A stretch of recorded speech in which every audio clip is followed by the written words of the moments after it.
ਸਤਿ ਸ਼੍ਰੀ ਅਕਾਲ ਜੀ, ਤੁਸੀਂ ਦੇਖ ਰਹੇ ਹੋ ਆਰਐਮਬੀ ਟੈਲੀਵਿਜ਼ਨ। ਮੈਂ ਰਤਨਦੀਪ ਸਿੰਘ ਧਾਲੀਵਾਲ। ਸਾਡੇ ਨਾਲ ਮੌਜੂਦ ਨੇ ਅਭਿਮन्यु जी, अहम पार्ट ने इस किसानी आंदोलन ਦੇ। अभिमन्यु जी, जो लखा सदाना और बाकी लोगों को लेकर एक कमेटी बनी है, 3 मेंबरी कमेटी, उसमें जगजीत सिंह डल्लेवाल हैं, डॉक्टर दर्शनपाल हैं, बलदेव सिंह सिरसा हैं, वो कमेटी फैसला क्यों नहीं ले रही, देरी क्यों हो रही है? देखिए, संयुक्त किसान मोर्चा एक लोकतांत्रिक संगठन है जी और बिल्कुल पारदर्शी संगठन है जी। जो भी फैसले होते हैं वो सारे आप तक आते हैं। तो हर चीज़ की अपनी एक प्रक्रिया होती है, हर चीज़ की अपनी एक प्रोसेस होती है।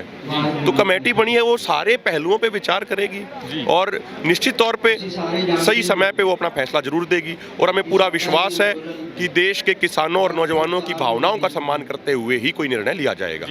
आपको लगता है जो काले कानून है वो बड़ा मुद्दा है या ये बड़ा मुद्दा है? 10 मीटिंगें हो चुकी है इस मुद्दे को लेकर, बिहाइंड दी टेबल कहते हैं हम, बिहाइंड दी स्टेज कहते हैं, 10 मीटिंगें हो चुकी हैं।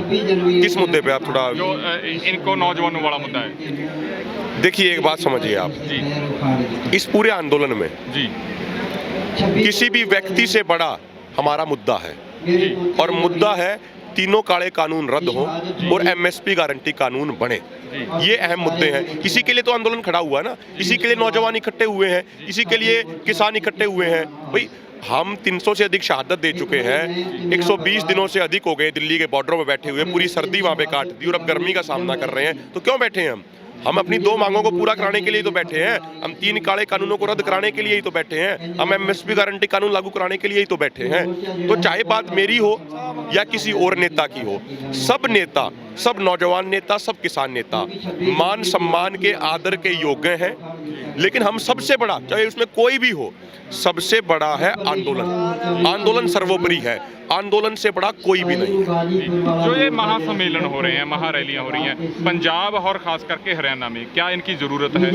निश्चित तौर पे देखिए, होता क्या है कि आप देखिए, अगर आप शुरुआत में देखें, मैं हरियाणा की बात करूं, मैं हरियाणा में क्या हुआ कि पहले 2-3 जातियां ही आंदोलन में ज़्यादा भागीदारी कर रही थी शुरुआत में। उसके बाद बाकी जातियां, बाकी बिरादरियां जुड़ती चली गई। पिछले 1-1.5 महीने में तो ऐसा हो गया है कि हमारा दलित भाईचारा हरियाणा का बहुत बड़ी संख्या में पहुंच रहा है सभी धरनों पे। कई धरनों का तो संचालन वो कर रहे हैं, उनकी अध्यक्षता वो कर रहे हैं, लंगर वहाँ वो चला रहे हैं। तो इनसे भाईचारा बढ़ता है। और जैसे हरियाणा में आप देखें, जो बीजेपी की पॉलिटिक्स रही है वो 35 बनाम 1, जाट बनाम नॉन जाट की रही है। तो ये समाज को बांट के राज करते हैं बीजेपी वाले। इस आंदोलन ने उनकी सभी साजिशों को फेल कर दिया, इसने बहुत भाईचारा बना दिया। सभी लोग साथ बैठ के खाना खाते हैं, सभी लोग साथ बैठ के उठते बैठते हैं, सोते हैं, सारी चीज़ें करते हैं। तो आंदोलन को और आगे बढ़ाने के लिए ऐसी पंचायतों की, ऐसे इकट्ठ की बहुत ज़रूरत है। जो पंजाब में मलोट में एक हुआ है बीजेपी लीडर के साथ, क्या होना चाहिए था वैसा? देखिए, इसके 2 पहलू हैं। संयुक्त किसान मोर्चा पहले एक बात कह चुका है सभी किसानों से, और हम आपके माध्यम से भी, जो आपके लाखों करोड़ों दर्शक हैं, उनसे भी हाथ जोड़ के हम अपील करते हैं, निवेदन करते हैं, विनती करते हैं।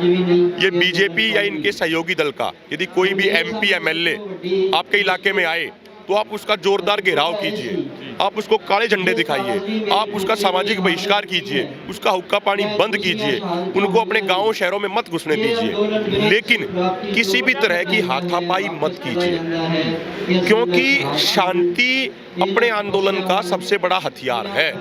आज पूरी दुनिया में हमारा डंका क्यों बज रहा है? क्योंकि हम शांतिपूर्ण हैं। पूरी दुनिया इस बात को लेकर हैरान है कि भाई 4 महीने हो गए इनको बैठे हुए और फिर भी एक पत्ता नहीं टूटा है। तो शांति अपनी ताकत है, शांति हमें बना के रखनी है। ये बीजेपी आरएसएस के जो लोग हैं, ये षड्यंत्रकारी लोग हैं। ये आमने सामने सामना नहीं करेंगे, ये आमने सामने मुकाबला नहीं करेंगे, ये षड्यंत्र रचेंगे, जैसे इन्होंने 26 को षड्यंत्र रचा। तो हमें किसी भी तरह के उकसावे से बचना है, हमें किसी भी तरह के षड्यंत्र से बचना है। और दूसरी तरफ मैं एक बात और भी कहना चाहूँगा, ये बीजेपी के जो एमएलए एमपी जो पार्षद है, जो इनके छोटे लेवल के नेता हैं, इनको भी हम एक मुफ्त की सलाह देना चाहते हैं इनके भले के लिए।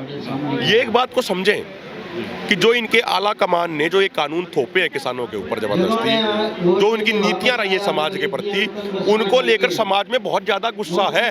नरेंद्र मोदी, अमित शाह, इनके टॉप लीडरशिप को लेके, इनकी सरकार को लेके। इनके छोटे मोटे नेता क्या करते हैं? ये उनके तलवे चाटने के लिए, अपने आला कमान की चमचागिरी करने के लिए, उनको खुश करने के लिए ये अपनी बहादुरी दिखाने का ड्रामा करते हैं ये, और ये आ जाते हैं और उसके बाद ऐसी घटनाएं हो जाती हैं। तो इनको भी एक बात समझनी चाहिए कि अपने घमंड से बाहर निकले और अपनी आला कमान को सच्चाई बताएं कि गांव-गांव से इनका बाइकआउट हो गया है, इनके परिवारों का बाइकआउट हो गया है, इनको कोई घुसने नहीं दे रहा है। ये हकीकत बताएं ऊपर जाके। लेकिन ये क्या कर रहे हैं, इनकी हिम्मत नहीं है किसी के सामने ऊपर जाके बोलने की। यही तो मोदी कल्चर है ना कि कोई उनके सामने बोल नहीं सकता, कोई आवाज़ नहीं उठा सकता, कोई उनकी पार्टी के अंदर भी आवाज़ उठाता तो उसको ये बाहर निकाल के फेंक देते हैं। तो इसीलिए सब इनके उनको खुश करने में लगे रहते हैं। तो इनको ये समझना चाहिए जनता में बहुत गुस्सा है और इनकी भलाई इसी चीज़ में है कि ये जनता के बीच में ना आए, ये कोई भी सामाजिक कार्यक्रम ना करें। 26 को भारत बंद हुआ, अब इसके बाद क्या फैसला कर रहा है संयुक्त मोर्चा, क्या कॉल आ रही है? देखिए, अभी संयुक्त किसान मोर्चा की बैठक होगी, सारे फैसले लिए जाएंगे, सारी चीज़ों पे विचार किया जाएगा। अभी 5 तारीख को एफसीआई के दफ्तरों का घेराव दे रखा है 11 से 5 बजे तक, जो इन्होंने एफसीआई के खरीदी में जो नियमों में चेंज करने का प्रयास किया। तो कोई बड़ा फैसला जरूर संयुक्त किसान मोर्चा आगामी आने वाले दिनों में करने वाला है और नौजवानों को तैयार रहना चाहिए, किसानों को तैयार रहना चाहिए। कोई बहुत बड़ी कॉल निश्चित तौर पर संयुक्त किसान मोर्चा आने वाले दिनों में देने वाला है। धन्यवाद। बहुत बहुत शुक्रिया।